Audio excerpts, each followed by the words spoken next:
I am not a tech person, although I suppose I do occasionally play one on TV or YouTube. Don't get me wrong, I've been using computers since my first Mac SE Plus in the late 80s. And I never missed an episode of the Vergecast, even with Dieter's departure. While I can generally make a computer do what I want it to, when I came to work here and Nikki kept saying the word tibbybyte in relation to the server, I thought it was Nikki's funny British way of saying terabyte. And yes, while I sometimes sound like a Brit, I've never been to the UK.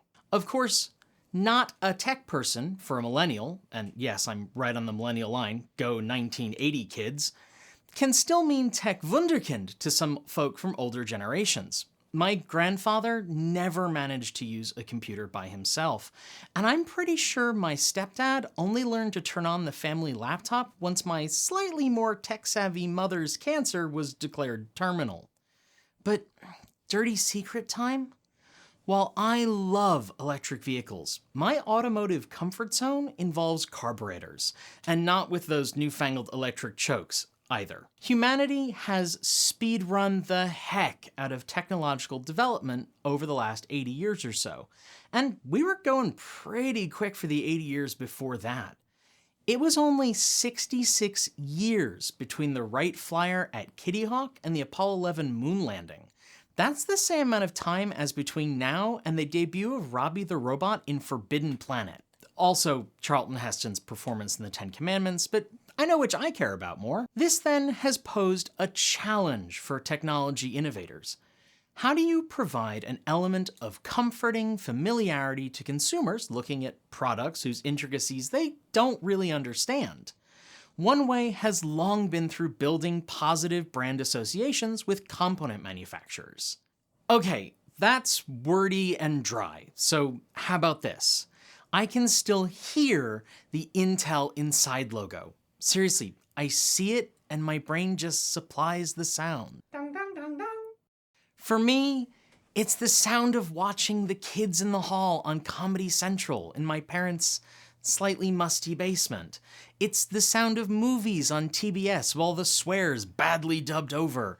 It lives rent-free in my brain alongside Be Kind, Rewind and the Doublemint twins. So when I turned trader and left the Apple Macintosh ecosystem for my first PC, it was the logo I had to have on the case of my new computer. For quite a number of years, Intel absolutely dominated the computer microprocessor world. If you bought a computer that didn't have a half-eaten piece of fruit on it, and sometimes even if you did, its thinkin' parts came off an Intel production line. Now, a familiar face in the EV world is hoping to use that same trick to encourage customers to buy a vehicle with its tech over the competition. We'll get to that in just a moment, but first, it's that moment in every video where I implore you to like, comment, subscribe, and get the notification bell on. And if you want to help support the channel from just $1 a month, I'll tell you how at the end of the video. Okay. We've talked about Italian electric motorcycle manufacturer Energica on the channel many times. In fact, a few years ago, Nikki reviewed the SS9 naked bike. Other than some disappointment over AC charging rates, Nikki just fell in love with the bike, especially its smooth, powerful, and quiet drivetrain. If you haven't already seen it, there's a link below. Of course, the electric two-wheel market has heated up a great deal since then. The early players like Energica and Zero have been joined by EV moped/scooter companies such as Cake, Super 73, and Gogoro, just to name a few. Not to mention a whole load of companies that once promised us the moon and a bag of chips, but either quietly vanished into the night or, more likely, were acquired by someone else, only to be offed like the cheerleader at the start of an 80s slasher movie. Spare a thought for the dearly departed Alta. Then there are the legacy manufacturers, Harley-Davidson, BMW, Yamaha, KTM, Kawasaki, and Honda. Every single one has released an EV scooter or motorcycle, or a plan to do so soon. Although, disclaimer, some of those bikes come with pretty huge asterisks next to them. I'm looking at you here, Honda, with your just for kids EV motorbike, though hopefully that'll change. Even as competition increases, Energica still stands out. For one thing, until the end of this year, Energica has been the sole manufacturer of bikes for the FIM Moto E race series. That's like Formula E for electric motorcycles. There's a long motorsports tradition of using the crucible of racing to develop, refine, and expand a company's offerings, and it seems like Energica is no exception. Yet, Energica's development narrative isn't one that many EV motorcycle companies have followed. Most start out by building electric dirt bikes before scaling up to road-legal bikes often aimed at urban riders. Energica's path to series production started on the racetrack. It dove right into the deep end of the motorcycle world with high-performance electric superbikes designed to go toe-to-toe with the Italian greats, Aprilia or Ducati. Coming from Italy automatically means having a lot to live up to in the motorsport world, and Energica has always seemed to be aware of the legacy it's measured against. That legacy might make for a fantastic story and an even more incredible end product, but it's also an end product that's sold toward the upper end of the electric motorcycle market. I mean, for about the same price as an entry-level Nissan Leaf or Mini Cooper SE, you can ride home with an Energica Ego. That's not to say that other electric motorcycles aren't expensive, because they are.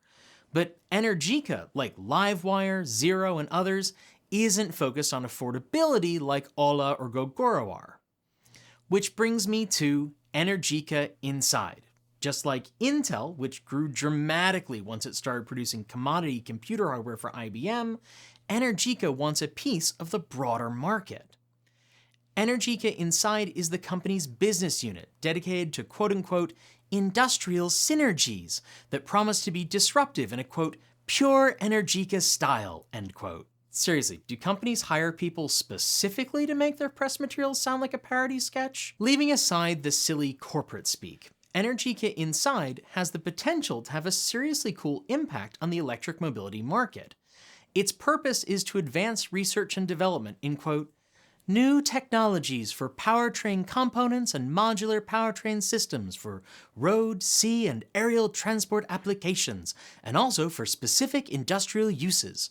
Rather than building planes or boats or factories or what have you, Energica Inside will partner with other businesses to provide expertise and technology to fit their needs. That could be big-scale things like motor engineering or how to package components, or it could be more subtle things like how to reliably interface with a charger or how to tweak the magnetic field inside the motor. I studied product design and invention in college more than 20 years ago. And I co-owned a small design and prototyping firm in Vermont in the days before the Great Recession. One of the things you never want to do as a designer is reinvent the wheel, or in this case, the EV drivetrain. Despite what the hardcore petrol and diesel trolls in our comments section like to say, the EV isn't a passing fad, and neither is climate change. Energica has a 10-year head start in electric vehicle R&D over many firms with much bigger war chests and infrastructure. Those companies know that, and they're eager to not reinvent the wheel. Energica Inside gives them access to the company's knowledge and resources while potentially turning the motorcycle company into a key industry player. Think of Energica as the honors student who's willing to let the jocks crib off their chemistry notes, for the right price, that is.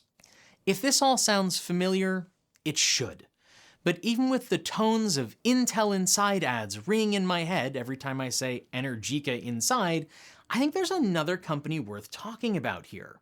If asked to think of a manufacturer of high-performance electric vehicles with a racing pedigree and a portfolio of industrial clients for its R&D and components, there's a name that comes to mind. I'm thinking, of course, of Rimac. Sure, the face and tire-melting Navara electric hypercar is the company's highest-profile product, but a huge portion of Rimac's business is very similar to what Energica is looking to do with Energica Inside. Rimac is an industry leader in component design and innovation. It might not be obvious from the outside, but more EVs on the road today than you might think have Rimac design technology somewhere under the skin. While Rimac might still be a bit of a niche name for hardcore EV fans, you could say something similar about the role Shelby has played in the automotive world. Cars with Shelby designed and built components hold a special place in the heart of automotive enthusiasts. There's no doubt that a Shelby badge is a big selling point for some buyers. That's a different corporate narrative than the one many of us think of when we imagine a new vehicle firm. We live in a world of go big or go home automotive business stories, where we measure success by how many hundreds of thousands of vehicles are sold. Against that backdrop, Rimac charts a different course, and I think it's the one Energica is aiming to follow. Energica has already partnered on the development of electric jet boats with Sealants, and with Dell'Orto and Renova on low-powered electric two-wheelers. The Energica Inside division could give all sorts of other companies access to its decade-plus of institutional knowledge and ongoing development. At the same time, I don't think the name Energica Inside is an accident. As I said, I'm not really a tech person. I may understand ignition timing on a petrol engine, but even though it's been explained a half dozen times, I still don't get what a Linux kernel is. I certainly don't know how to compile one. I do know that the processor ecosystem is a lot more complicated than when Intel Inside ads were first worming their way into my long-term memory. But even so, there's something so reassuring about seeing that shiny blue badge on a new laptop. Likewise, for all that the EV motorcycle space is getting more complex, the number of people running out to buy a new $20,000 bike from Energica just isn't that huge. But perhaps Energica can become a dominant player in the electrification space through its components and designs. Imagine looking for Energica Inside on everything from bikes to watercraft and even electrified aviation. Energica Inside could become the same sort of easy shorthand for prospective buyers as the Intel branding that has had such staying power. The EV world, much like the tech world, is dominated by nerdy experts. I once had someone tell me that if I couldn't compile a kernel, I didn't have any business using a computer. But then, he didn't know what the timing was on his Nissan but still drove it every day. The idea that branding could have a huge impact on purchasing choice, rather than extensive, one might say exhaustive research, is alien to some of us. But that's how many people live and shop. I'm certain Energica can leverage its expertise to build industry relationships, but it'd be really interesting to see if it can also leverage its public image from Moto E and its commercial bikes into a badge consumers look for. I can't imagine the name Energica Inside was chosen without a plan to build a strong component brand identity a la Intel. My stepfather has no idea who AMD is or what an Apple M1 SoC is, and he couldn't care less. But he knows Intel, and he trusts the brand. Because, marketing is a $300 billion industry in the US alone. That's the kind of brand we could see Energica become.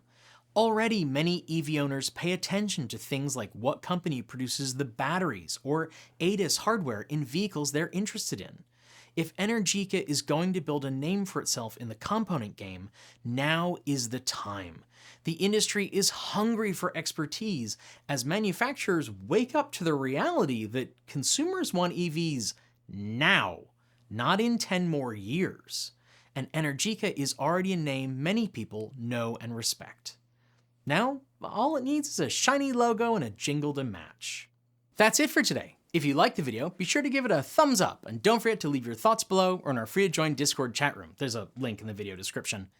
If you haven't already, make sure you subscribe to this channel and our other channel, Transfer Evolved Take 2, and give the bell a ring to make sure you're told when our next video goes live. Thanks on behalf of the entire T crew go out to the folk on my right for being our $15 to $49 a month supporters. Special thanks to our $50 a month supporters, Chris Maxwell, Bennett Elder, Brian Newton, Dave Kitchen, Michael Goad, Ricky Young, Andrew Martin, Guido Jorhada, Brophy Wolf, Tesla Gong, Gordon C., Stephen O'Donohue, Kyle Hodson, Anthony Coates, Regine Fellows, Rory Litwin, Anonymous Freak, Jim Burness, Chris Ascenta, and Denny Hyde. And our deepest gratitude to $100 a month Patreon supporters, Marcel Ward, Reggie Watts, Joe Bresney, JP Figureback, Will Grayland, Matthew Drobnak, John Lyons, Christopher Lee Jones, Andrew Glenn, Paul Conway, Laura Reynolds, Erly Hensley, and Ian.